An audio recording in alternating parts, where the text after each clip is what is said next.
picks, pero meron yung iba that focuses on that power. And I think this is game number 3 na magiging malaki yung adjustment depending on how you look at it as So, regarding that question, kung mahalaga ba ang site selection, sobrang halaga nun para sa akin, Hans. And blue side or red side, lalo na pag playoffs, matters so much. Pero, kailangan, babasahin mo siya from a drafting, from a series perspective. Katulad ng previous series na napanood ko, TNC versus Rora, I had a feeling na blue side wins games doon. And then the series naman ng TNC versus Twisted Minds, parang red side matters naman. So parang yun yung pangyayari. It really depends on the shape of the draft dun sa specific series. Tingin ko kung saan mas advantage ang blue or red side.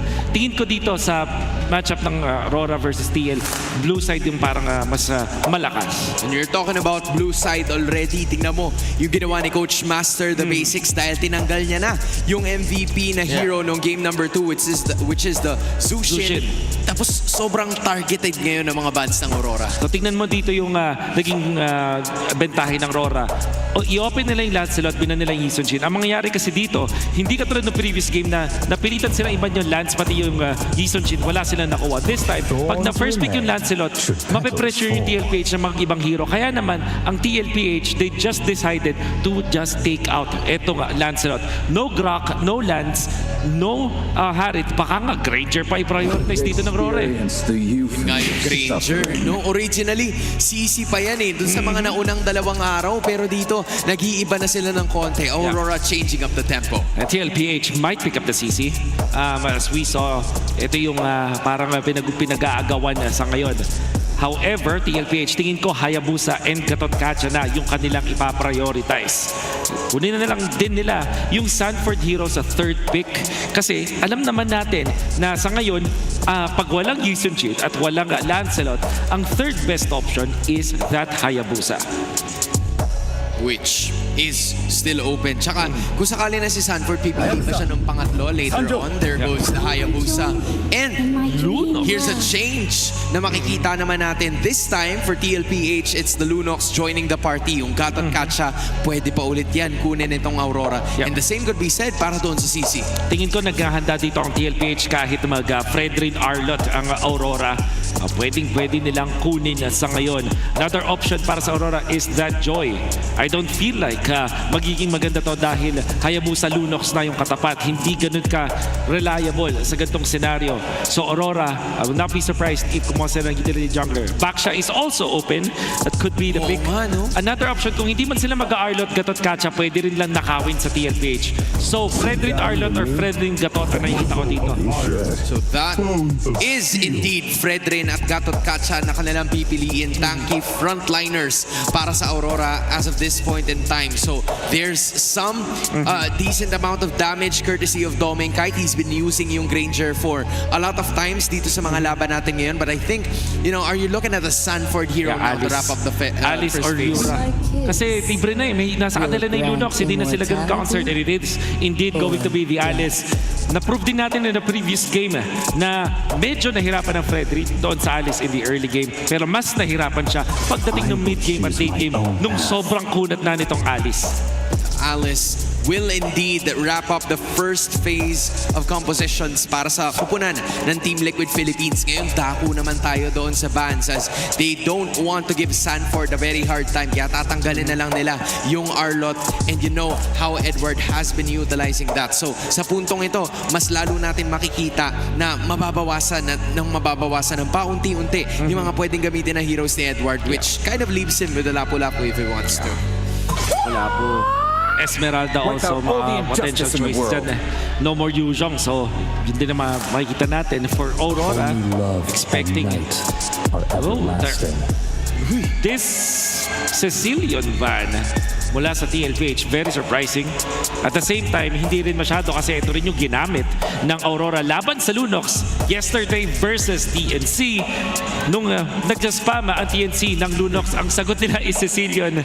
Sobrang hype ng ating mga crowd sa ngayon. Igiling mo pa, kulang pa. Ano bang ulam ngayon? Ano bang ulam? Ang ulam ay giniling. Giniling ang ulam at mukhang igigiling palalo ng TLPH yung kanilang ban. Kasi parang curveball to eh. Diba? Hindi natin na-expect that Sicilian would be under TLPH's radar. Pero nagets nila, yun nangyari kahapon. Lancy had a very hard time trying to find the positioning na kinakailangan niya. At Khalid naman ang magiging sagot towards that backlines. I think iniiwasan ng Aurora na meron na namang makasagap dun sa bandang. Hylos is looking good at CC. Ang magiging choice para sa TLPH. Confirming the gold lane, CC. Sila last week nila dito yung JP Hero. That potentially can also be Hylos ang nakikita ko dito para kay Mr. JP. O kaya naman yung chip. Now, Aurora have to be... They can consider yung X-Borg actually. Lalo na, nakita nila, Lunox naman eh, oh. Okay, so that could be an option para sa Aurora. Apart from that, syempre nandiyan naman ang Lapu-Lapu. No chance. I don't think something like a Terizla will be picked up by Mr. Edward. Wala na rin Arlot. So, in between Lapu-Lapu and X-Borg na lang din talaga kanilang pinagpipilian dito.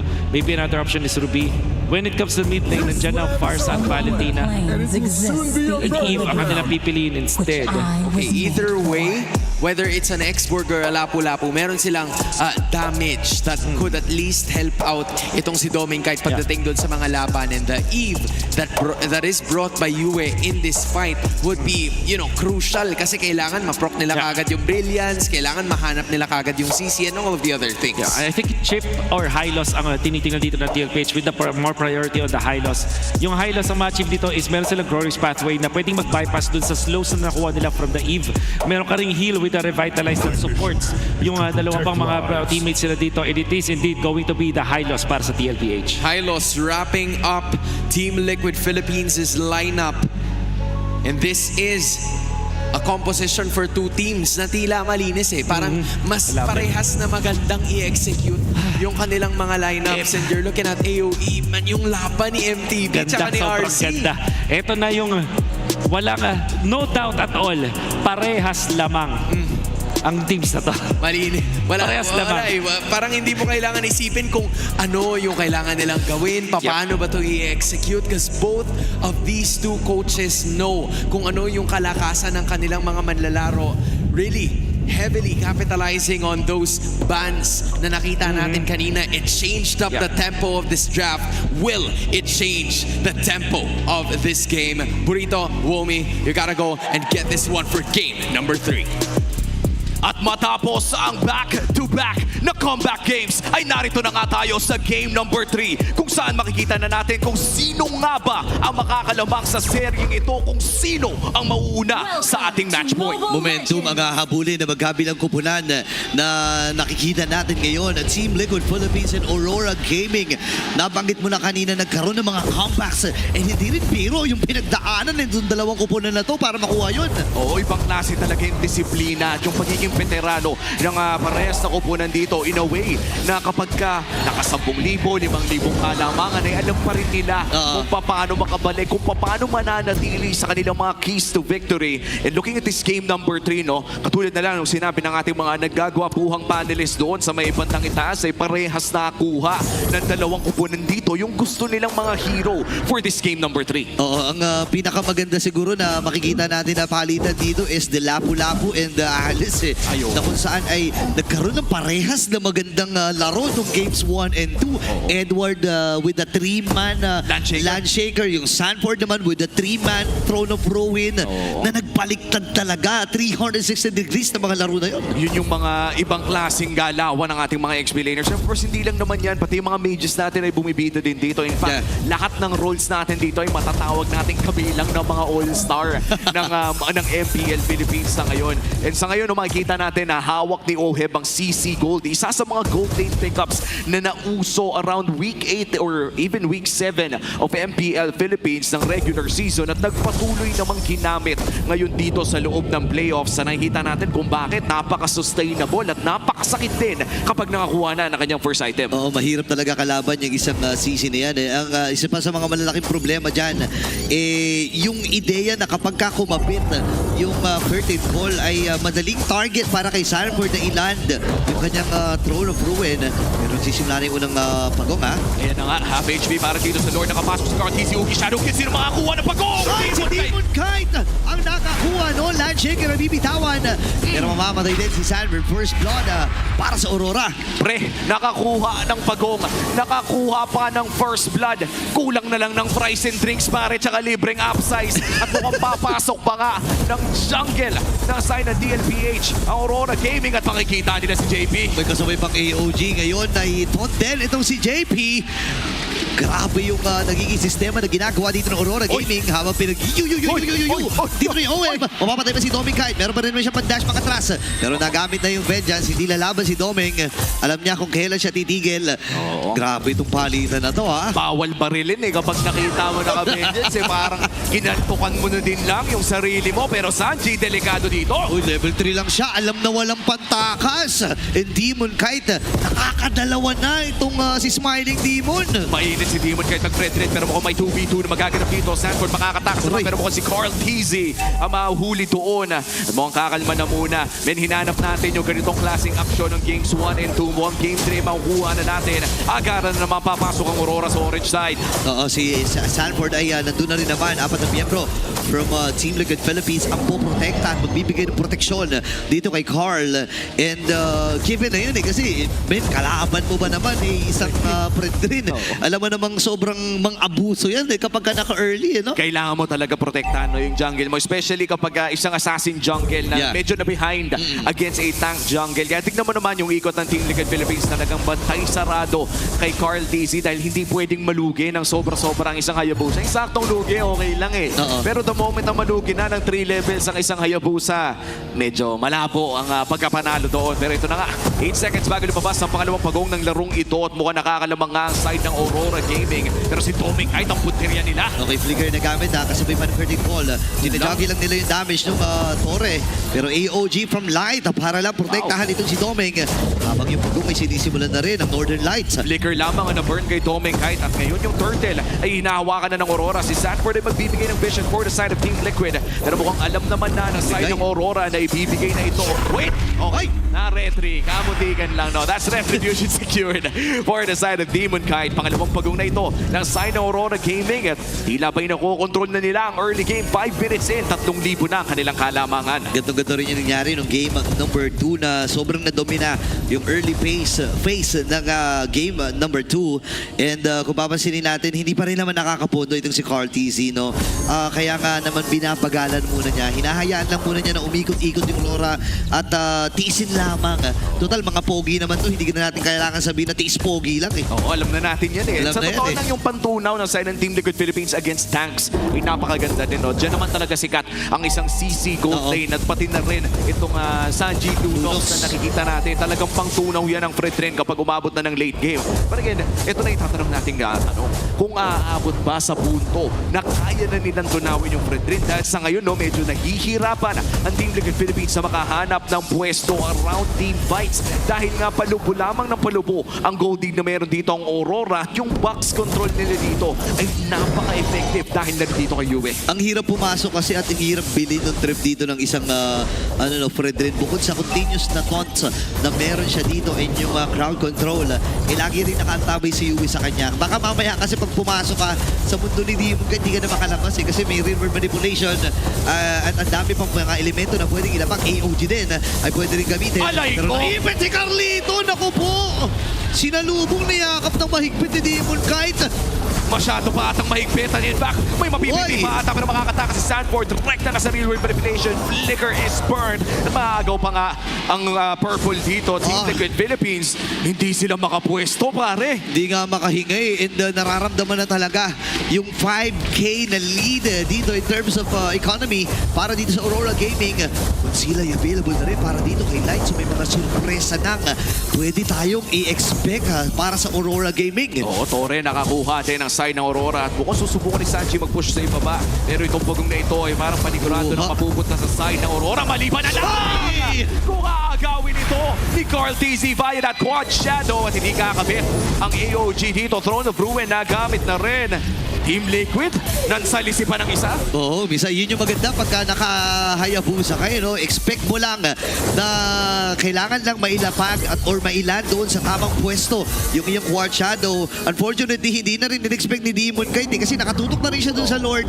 Sa Turtle, yung taunt ay ine-expect niya, kaya lang masyadong malayo din yung pagkakalapag. Pero si Sandward ata ang lalapagan dito. Nako! Napatay ni Yue. Buhay may kailangan na rin lumayo. Ibibigay na nila yung Torres sa may top lane. At kahit ganun man ang nangyari, liyamado pa rin ang Aurora dito. Yamato talaga at mukhang si JP ay kailangan nga mag-Lord's Pathway para lamang maprotektahan ang kanilang Torre. At kahit pa sabihin natin na nawalan ng isa side ng Aurora ay 6,000 pa rin ang kanilang kalamangan. And this is a really huge gold lead, no, para sa isang 8-minute game. Oo. Kung lumalabas para kumikita sila ng around 800 gold per minute dito sa larong ito at mukhang makakaagaw na naman ang isang purple buff ang side ng Aurora. And you could see that sa ating jungle differential na kung saan ay hindi na nga nakabawi ang side ng Team Liquid Philippines habang tumagal yung larong ito. Mukhang matagal-tagal pa ang pagtitiis pogi dito ni Carlito. Oo, tsaka parang may testament ito, may statement na inilalabag si Aurora Gaming, lalo na itong si Demon Kite. Na alam naman natin na pagdating sa isang friend rin, isa yan sa mga heroes talaga na pwede mong ilatag na sa pangalan din ni Carl TZ bukod si Lancelot na ginagamit kayo ni Demon Kite para pag gusto niya sabihin dito na hindi lang ako basta damage jungle, kaya ko rin mag-utility. Well-rounded naman talaga ang ating mga junglers dito, no? Especially sa mga top teams Yeah. ng ating regular season. Carl TZ, Demon Kite, nakita na natin ang dalawang ito na gumamit ng iba't ibang klase ng mga hero sa loob ng jungle. Umabot pa nga tayo sa meta kung saan bumabalik yung mga fighter jungles natin such as the Lucas, Yeah. the Alpha, or even the Suyo na hindi na natin masyado nakikita ngayon dahil it's either you go tank jungle or assassin. Ngayon dito sa ating pinakaunang Lord, Aurora Gaming ang hahawak nito. Si Light ay magbibigay ng vision around that area. Si Sanford ay nariyan din. Available ang flicker ng Alice at nakita na natin kung ano kaya niyang gawin kanina sa game number 2. Okay, kalahati na yung buhay ng Lord na ito. Si Carl TZ, alam na ni Light kung saan manggagaling. Sasaluhin na nga tayo Quad Shadow. Nagamit na rin Revitalize. Habang sa may gilid na bahagi, Brilliance naman ay nabitawan na rin ni Sanji. Ngayon naman si Sanford ay abante. Sabi ni Edward, turn na lang kaya natin. Patay na Sanford! si Sanford! Pero nakatakas si Chari. Manipulation na gamit din dito ni Yue. Ngayon naman si Sanford na nabitawan na rin. Ohim ngayon ay mamamatay pa ata. Pero niyoyoyo niya ito si Demon Kite. Nakakuha na rin ang kill itong si Doming Yue with the double. 4 na miyembro na tumba para sa Cavalry. 4-4-3 ang naging palitan doon. Si Sanji lamang ang natitirang buhay para sa Team Liquid. Maybe sabihin niyan ay walang makakapag-lord dahil parehas na jungle ay nawala at medyo mahirap ding i-risk. No? If you are Yue and Edward, medyo mahirap mag-lord kahit pa sabihin natin may DPS manggagaling sa Eve. Still not very safe at baka mabaliktad pa nga ni Sanji. So far, quits muna para sa big objective natin na first lord. In fact, mapapanood natin kung ano nga ba yung mga kaganapan sa teamfight na yun as we go on to our instant replay. Doon sa laban na yun, no, nakita natin na talaga nagkumpul-kumpul sila doon sa may bandang balbas ng lord na ito all the way doon sa may bandang gitna ng top lane kung saan napakaganda na naman ng real world manipulation ni Yue. Pero yung naging response si Owe ay naging napakaganda din. Pero ito, Lord, 50-50 to! Yan na si Demon Kite na nagwagi. Sayang din yung damage dito ni Carl. Kaya lang ang problema ay sila hindi pumasok na rin dun sa may bandang harapan. Sanji with the burst. Nagamit na rin yung kanyang brilliance. Mamamaalam si Daddy JB. Si Evelyn na patay din. O Doming Kite. Libre lang talaga yung kanyang pag-hit dito. Nakakadalawa na. Ito na Aurora Gaming magiging 4 at maagang wipeout para sa Northern Light. 15 seconds para dito kay Carl TZ. Ang minion waves naman ay medyo nasa gitna pa. Kaya mabibigyan ng oras ang TL na mabuhay ang at least 2 miyembro. 8 seconds para dito kay Sanford. May holy blessing pa sa baba at sa itaas. Mukhang magkakaroon tayo ng isang 5v5 para dito sa Lord Defense. Kompleto to ha. Makukompleto na dito ang TLPH. Sumabog na rin yung blessing sa itaas. JP, nararamdaman yung pokes from Yue. Light ay nakaabante. Hindi ba naman available yung kanyang AOG. Lord, isasalubungin na niya. Nilapag yung Glory's Pathway para lamang iwasan yung plano ng Aurora na dumikit at lumapit doon sa Torre. Umay ang kanilang pagdepensa pero may next wave pa na aasahan dito ang Aurora sa top, mid, and bottom. Oo, mukhang ipipilit na ng side ng Aurora Gaming ang Tori doon sa may bandang itaas. At naghahanap sila ng angulo para makapasok. Demon Knight goes in for the taunt. JP, half HP. Si Sanji ngayon ang binibigyan ng mga bala ni Demon Knight. At Aurora Gaming tuloy ang kanilang pagpupush pero nauubos na ang kanilang mga minions. At yan ang depensa para sa Team Liquid Philippines. Mawawalan sila ng isang inhibitor turret. Hinga muna sila dito ng malalim. At ganun din naman ang Aurora Gaming. Ayaw din nila na ipilit yung mga magiging sitwasyon pa. No? Kasi ine-expect din nila na meron ding surprise na pag-atake na gagawin dito ang TLPH. Even though na malaki na halos, sobrang laki na ng kanilang kalamangan dito.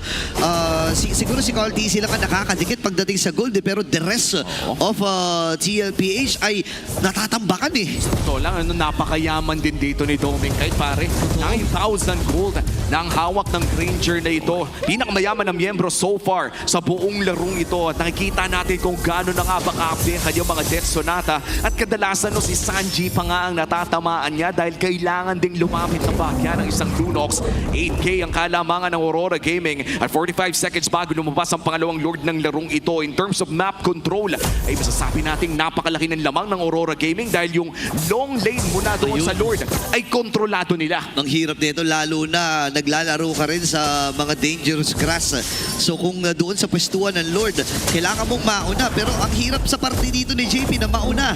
Kasi ready ang Aurora kahit sino sa kanila nabigyan siya eh. And the moment naman na malapag yung Glorious Pathway, no, may reply din na real world manipulation. So hindi rin pwedeng basta-basta maglakad patungo sa loob ng box ng Aurora. At ayan na nga, pinapakuran na ng side ng Aurora Gaming ang jungle ng Team Liquid Philippines. At kinagamit na nga nila yung mga extra pushes din na nanggagaling sa ating dangerous grass. Pero hindi yata alam ng Aurora Gaming pwesto na ang Sansan Duo. Hinahanap nila yung angulo kung saan pwede nilang mahuli si Demon Knight. Kailangan may mag-check push. Si Light ay tumitingin-tingin na. Umaaligin sa Kedli.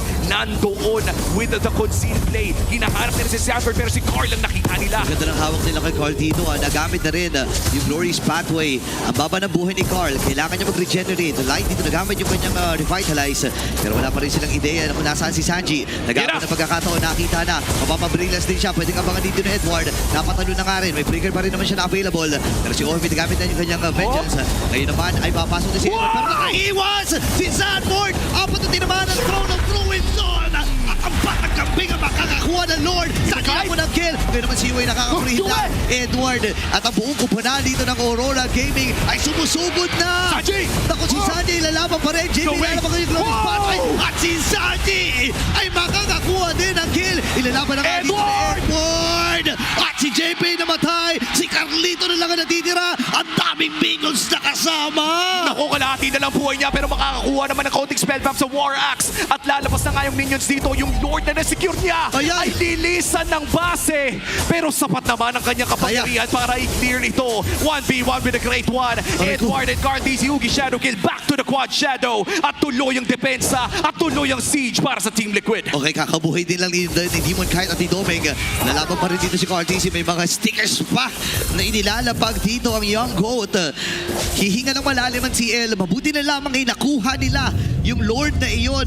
Tingnan natin yung instant replay. Ayun, napakaganda ng timing. Naiwasan kasi ni Sanford. Yung land shaker na inilatag sa kanya ni Edward. Tapos nagkaroon pa ng 50-50 Lord Battle kung saan nakalamang ang Team Liquid Philippines. Pero napakaganda din ng real world manipulation dito ni Ewan. Si Doming kahit ay napakahirap pa rin maabot until nagkaroon ng push play through the dangerous grass si Sanji. Pare yung play ni Sanji doon hindi posible kung hindi dahil sa dangerous grass. Oo, ibang klase talaga. And nakita natin yung galawan, micro at macro ng magkabilang kupunan na ito. World class talaga at epic talaga itong rivalry ng Aurora at ng TL. At dahil dyan, no, kahit pa sabihin nating nakuha ng side ng Team Liquid Philippines ang Lord na yun, patuloy pa rin nakakalamang ang side ng Aurora Gaming as we head on to the 16-minute mark. Sisilipin natin ang ating Infinix in-game equipment.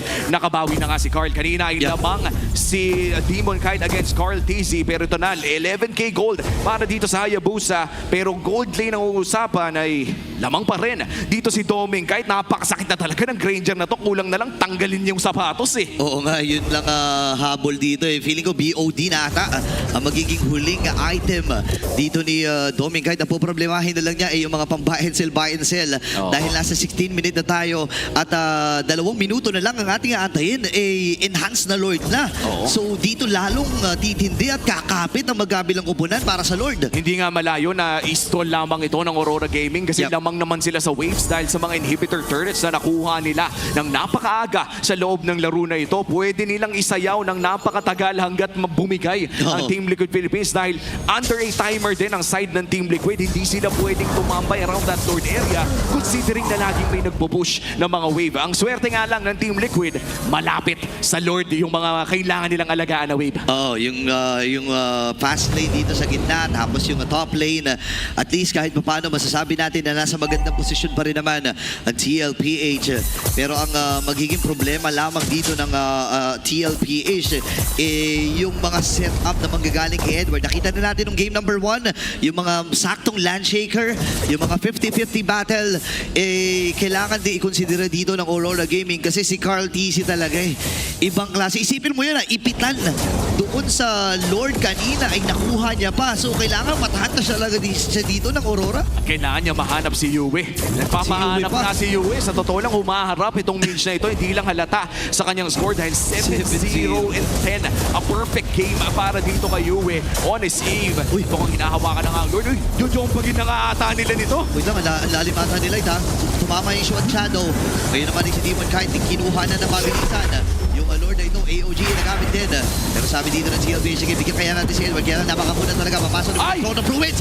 Kaya lang naipit ata siya sa pader. River manipulation na bitawan na rin. Yung mapapatay! Si Cortez!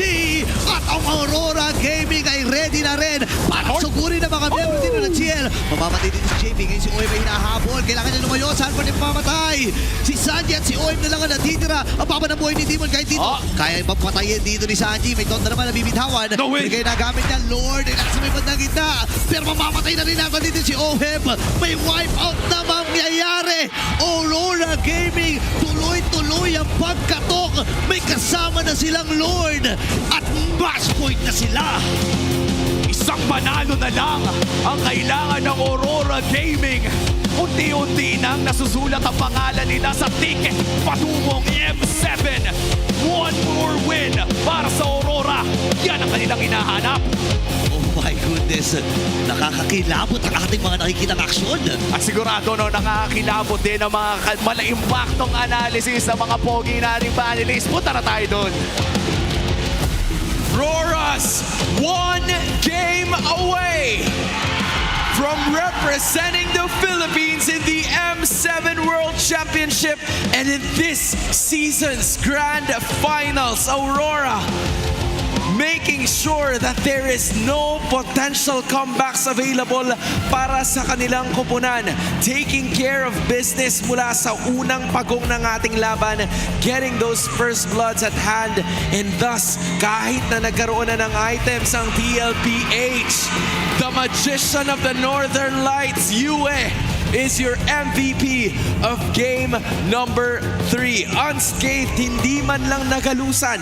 8-0 and 12 with an 87% kill participation. Right place at the right time. Napapansin natin lagi, kahit nung kasama natin si Midnight dito, na yung pwesto palagi nitong si Yue has been stellar. Nabanggit din kanina ni Womi na humaharap na nga si Yue when originally mages are supposed to be one of the people that you need to have pagdating doon sa backline. But for Yue, alam niya na kaya niyang magmatapang. Alam niya na meron siya nung damage na kayang pumatay ng isa sa mga miyembro ng Liquid. At yan ang kanyang ginawa sa game number 3. And that was a setup mula doon sa Aurora when it comes to drafting. Pinan nila yung Khalid even when the high loss is something na you can see from a mile away. Pipiliin talaga siya ng TLPH. Sa mga strengths sa TLPH itong high loss na to onto JP. And then they picked up this Lapu-Lapu and this Eve. At biglang doon na nagbago ang senaryo para sa Aurora. At ELPH, nag-risk sila ng high-pick na Lunox dito sa laban na to. And dahil doon, hindi ganun kalakas yung kanilang first turtle fight. Yung Aurora naman, pinalakas pa nila lalo yung kanilang first turtle fight. Kumuha na sila ng Fredrin. Naturally, ay lamang na doon sa Hayabusa sa first turtle. Sabay kuha pa sila ng isang Lapu-Lapu at pati na rin itong Eve. Ang thing with Eve is kung hindi man siya lamang sa mga tipong Farsa or mga Zushin sa laning stage, kapag dating naman sa first turtle fight, doon siya nakakalamang. And then Rora, mula doon sa kanilang advantage in the early stages from the turtle fights that happened, tuloy-tuloy nilang in-invadean itong si Carl Tizzy. Merong mga good plays nga lang itong si Carl Tizzy, katulad Yes. ng pagdakaw ng mga turtle, pero nandun pa rin naman yung idea ng Aurora. Invadean yung Hayabusa, nagkaroon ng 2-level separation between our junglers at a certain point. And then in order for them to win the team fights, kailangan nila ng advantage na yun. Talagang nga lang itong TLPH nakakahanap ng mga openings with Sanford. Pero on top, that's Yue, yung Eve. Bali, isang letra lang yung pinagkaiba pero essentially siya na rin yan talaga. Pag piniloto na ni Yue ang Eve na to, expect mo ng legendary.